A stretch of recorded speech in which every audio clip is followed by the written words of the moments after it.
दोस्तों, पिछले साल जुलाई के महीने में राज कुंद्रा खूब सुर्खियों में छाए हुए थे। गंदी फिल्में बनाने के आरोप में एक्ट्रेस शिल्पा शेट्टी के पति ने कई दिन और कई रातें जेल की कोठरी में गुजारी थीं। मामला सिर्फ शिल्पा शेट्टी या राज कुंद्रा का नहीं है।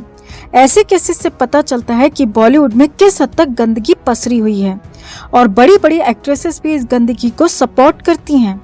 अब शिल्पा के पति के बाद सोनम कपूर के पति पर भी बेहद शर्मनाक काम करने का आरोप लग रहा है।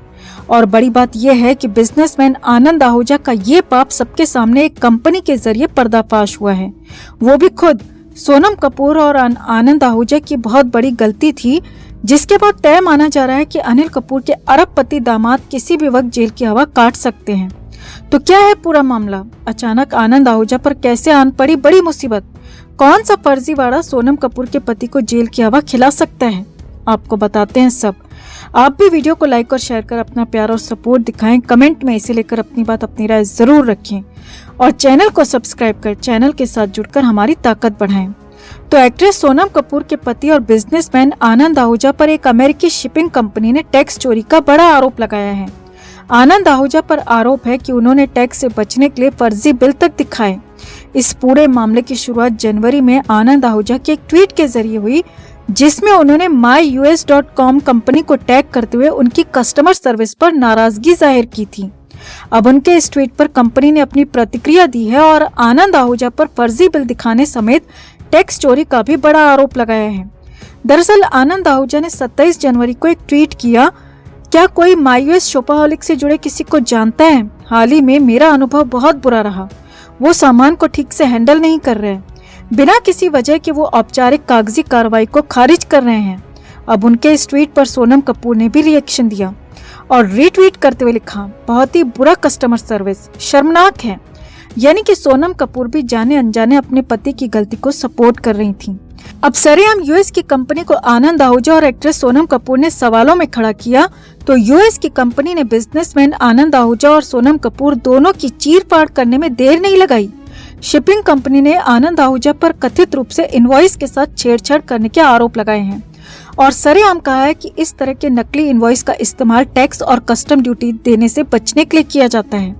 कंपनी ने यह भी दावा किया है कि समस्या सर्विस में नहीं, बल्कि आनंद आहूजा द्वारा दिए गए फर्जी डॉक्यूमेंट्स की वजह से हुई है। अब कंपनी के इस ट्वीट के बाद तो बिजनेसमैन आनंद आहूजा तैश में आ गए और सोशल मीडिया पर पोस्ट शेयर करते हुए कंपनी के आरोपों को गलत बताया और दोबारा ट्वीट करते हुए लिखा, आपको पहले खुद निराधार गलत आरोप लगाने से पहले देखना चाहिए कि आपने ही पीडीएफ रसीदों और बैंक स्टेटमेंट को मानने से इनकार कर दिया था, जिससे आप मुझसे और पैसे ऐंठ सकें और लेट फीस लेने के लिए मेरे सामान को लंबे समय तक रोक सकें। खैर जो भी है, मैंने अब अपने सारे आइटम वहां से हटा लिए हैं। इसके बाद कंपनी ने एक बार फिर से आनंद आहूजा की पोल खोली और सोनम कपूर को टैग करते हुए लिखा। साथ ही साथ दावा किया कि आनंद आहूजा की ओर से जारी किए गए इनवॉइस का दाम उनके द्वारा भेजे गए प्रोडक्ट्स के भुगतान की तुलना में 90% कम था। यानी आनंद आहूजा अपने सामान के 90% पैसा बचाने के लिए टैक्स चोरी और कस्टम चोरी तक करने को तैयार थे, मगर आनंद आहूजा को पता नहीं था कि उनकी पोल इस तरह सोशल मीडिया पर खुल जाएगी और वो खुद भी फंस जाएंगे। अब कंपनी ने आगे दावा किया है कि जो इनवॉइस में अमाउंट दिखाया गया था वो किए गए भुगतान के 90% तक कम था। कंपनी का कहना है कि सही जानकारी मुहैया कराना उनकी कानूनी जिम्मेदारी है। myus और आनंद आहूजा दोनों इंटरनेशनल एक्सपोर्ट रूल्स के अधीन हैं और हमें उनको फॉलो करना चाहिए।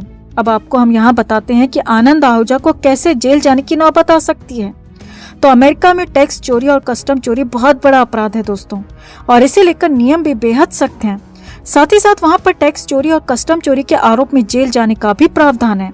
अब अगर myus कंपनी आनंद आहूजा पर लीगल एक्शन लेती है तो यकीनन आनंद आहूजा की मुश्किलें बढ़ जाएंगी, क्योंकि कंपनी का साफ कहना है कि आनंद आहूजा ने फर्जी डॉक्यूमेंट्स का इस्तेमाल किया था, जो कि टैक्स चोरी और कस्टम टैक्स को बचाने के लिए किया जाता है।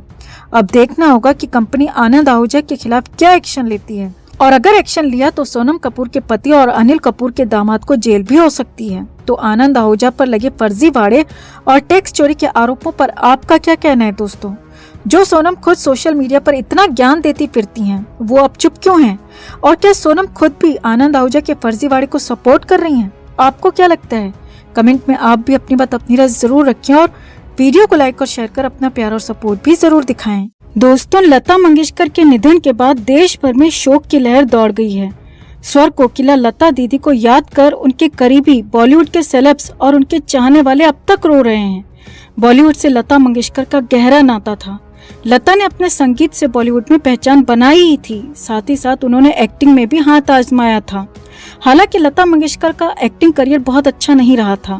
उन्होंने अपने एक इंटरव्यू में बताया था कि जब वो पहली बार फिल्म में एक्टिंग करने के लिए गई थी तो क्या हुआ था, लता मंगेशकर का पहला एक्टिंग एक्सपीरियंस कैसा था और क्यों वो घर आकर रोई थी। लता मंगेशकर का ये इंटरव्यू जावेद अख्तर ने लिया था।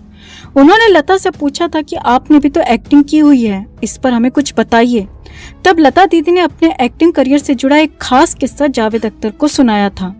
जावेद अख्तर के सवाल पर लता मंगेशकर ने कहा था कि उन्हें एक्टिंग करना पसंद नहीं था। उन्होंने बताया, जी हाँ, लेकिन उसमें मैं लता मंगेशकर नहीं रही। मुझे एक्टिंग करना पसंद नहीं था जावेद साहब, मुझे सिर्फ गाना गाना अच्छा लगता था। मुझे गाना गाने की इच्छा ज्यादा होती थी तो मैं सारा दिन बस गाती रहती थी। अपने एक्टिंग के पहले एक्सपीरियंस को शेयर करते हुए लता दीदी ने बताया कि जब पहली बार मैं एक्टिंग करने गई तो मेरे साथ वो वाकया हुआ कि मैं उस दिन घर जाकर बहुत रोई। हुआ यूं कि उन लोगों ने मेरा मेकअप किया और मुझे स्टूडियो में ले गए।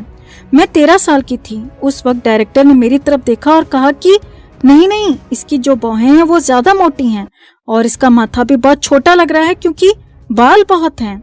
लता मंगेशकर पर उन दिनों अपने घर को चलाने का दबाव था। उन्होंने इस बारे में आगे कहा, मेरे दिमाग में यही बात थी कि मुझे हर हाल में काम करना ही है और घर चलाना है। उन्होंने मुझसे कहा कि तुम्हारी बाहें थोड़ी कम करें तो चलेगा। मैंने कहा कि चलेगा। फिर वो मुझे ले गया और उस तरह से मेरी बाहें एकदम छोटी कर दी। साथ में मेरे माथे के बाल भी काट दिए ताकि मेरा माथा बड़ा लगे। काम से घर आने के बाद लता मंगेशकर के साथ क्या हुआ इस बारे में बताते हुए उन्होंने कहा था, मैं काम करके घर आ गई और सीढ़ियां चढ़ते चढ़ते रो रही थी। मैंने माँ से गले लगकर बताया कि मेरे साथ वहाँ क्या हुआ, तो माँ ने समझाया कि अरे तेरे बाल ही काटे हैं ना, वो तो बढ़ेंगे और फिर से वैसे ही हो जाएंगे, तू घबरा मत। लेकिन मुझे वो पिक्चर पूरी होने तक ऐसा करना ही पड़ता था और मुझे बहुत तकलीफ होती थी और मेरी उम्र उस वक्त ऐसी थी कि मुझसे ये सब बर्दाश्त नहीं हो रहा था। लता ने बताया था कि उनके घर का वातावरण सेट से बिल्कुल अलग था। उन्होंने बताया, मेरे पिताजी बहुत कंजर्वेटिव थे, उनको ये पाउडर लगाना, मेकअप करना अच्छा नहीं लगता था। मेरी माँ भी 9 गज की साड़ी पहनती थी। हमारे यहाँ महाराष्ट्र में जैसे लोग रहते हैं वो भी वैसे ही रहती थी, तो हमने वही सब देखा था। तो मैं उस फिल्म सेट के माहौल में बहुत असहज महसूस करती थी और फिर मन में एक बात बैठ गई कि एक्टिंग करना अच्छी बात नहीं होती। आपको बता दें कि लता मंगेशकर ने कुछ ही फिल्मों में काम किया था और वो भी मजबूरीवश पैसों की तंगी के चलते घर चलाने के लिए। लेकिन इस एक्सपीरियंस के बाद उन्होंने म्यूजिक इंडस्ट्री में कदम रखा और फिर कभी मुड़कर नहीं देखा।